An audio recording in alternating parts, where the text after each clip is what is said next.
I locked my sister's 6-year-old son in the bathroom for an hour after he went completely wild. Now she's furious and won't talk to me. Last weekend, my sister, 26F, asked me, 28M, to watch her 6-year-old son, Ryan, for a few hours while she ran some errands. I'm not really comfortable around kids, but I agreed because it was just for a short time. I thought, how hard could it be? Plus, I figured it would be a good chance to spend some time with my nephew, even if I wasn't exactly an expert in handling kids. When she left, things started off okay. We watched a movie together, and Ryan had some juice. Honestly, I was relieved things were going smoothly so far. He seemed pretty chill, and I thought maybe it wouldn't be as difficult as I expected. I tried to keep things light and simple, hoping to avoid any major trouble during the few hours he was with me. I'm not used to being responsible for a kid's behavior, so I was trying my best to keep Ryan entertained and calm. It was clear from the start that he had a lot of energy, but as long as he was sitting still watching the movie or sipping his juice, I thought I was in control. Little did I know how quickly things were about to spiral out of control. For about the first 30 or 40 minutes, Ryan was surprisingly well behaved. We watched a movie and he seemed content. I gave him some snacks and juice, and everything seemed pretty normal. It felt like we might actually survive this babysitting stint without too much trouble. I tried to engage with him, asked what he wanted to do after the movie, and even suggested some activities. I wasn't sure what kids usually like, but I figured throwing in some options might help keep him busy and out of trouble. He was quiet for a while, and I started to think, okay, maybe I can actually do this. But then, just as I started to relax, Ryan's behavior began to shift. It was like someone flipped a switch.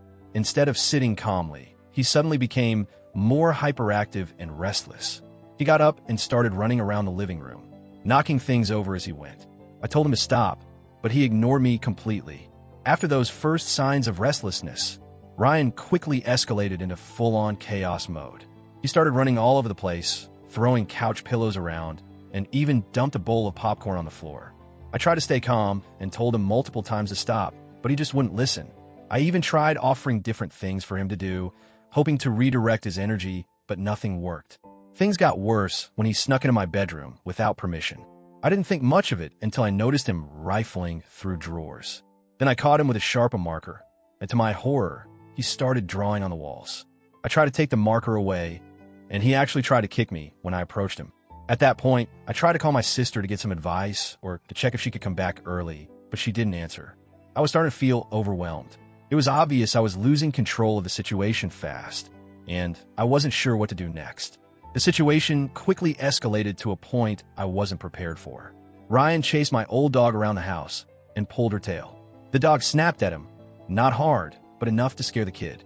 Ryan screamed like he had been mauled and then, out of nowhere, threw a mug at the dog. At that moment, I realized things had gotten way out of hand. I was worried about the safety of my dog, my stuff, and honestly, my own safety too. Ryan's behavior was getting more aggressive and unpredictable, and I didn't know how to calm him down. I didn't want to hurt him or scare him, but I felt like I was losing all control of the situation. Feeling overwhelmed and not knowing what else to do, I decided to put Ryan in the bathroom. I told him he needed to sit there and take a break until he calmed down. I locked the door from the outside, not because I wanted to punish him, but because I didn't feel safe leaving him loose in the house after everything that had happened. At first, Ryan screamed and cried, but I sat outside the door and talked to him every few minutes, trying to reassure him that he wasn't in trouble, just needed to calm down. After some time, he stopped crying and got quiet. I figured it was safer for everyone if he stayed there for a little while. I then went to clean up the mess he had made in my bedroom and checked on the dog. I thought an hour was a reasonable amount of time to let him cool off, but looking back, I realized that might have been too long. When my sister finally came back to pick Ryan up, he ran out crying and told her I had locked him in the bathroom. She completely lost it. She said I was abusive and that I traumatized her son. Since then, she's been furious with me and hasn't spoken to me. She's telling other family members that I locked up her child, like I shoved him in a closet or something. Some relatives have taken my side, understanding that I was just trying to keep things under control, but others say I went too far. I honestly didn't yell at Ryan or hurt him physically. I just didn't know what else to do when things escalated so quickly. Now, I'm stuck wondering, did I really cross the line here? Was locking my nephew in the bathroom for an hour too harsh? Or was I justified in doing what I thought was necessary? I'm genuinely conflicted. I wasn't trying to hurt Ryan, and I wasn't trying to punish him out of anger. I was overwhelmed, scared for my safety and my dog's safety, and honestly didn't know how to handle a child acting so wildly. I tried to be calm and even talk to him while he was in the bathroom.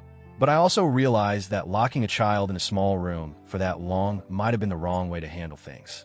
Maybe there were better ways to calm him down or safer ways to manage the chaos.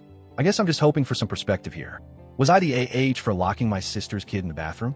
Or was I just doing what any adult would do when pushed to their limit?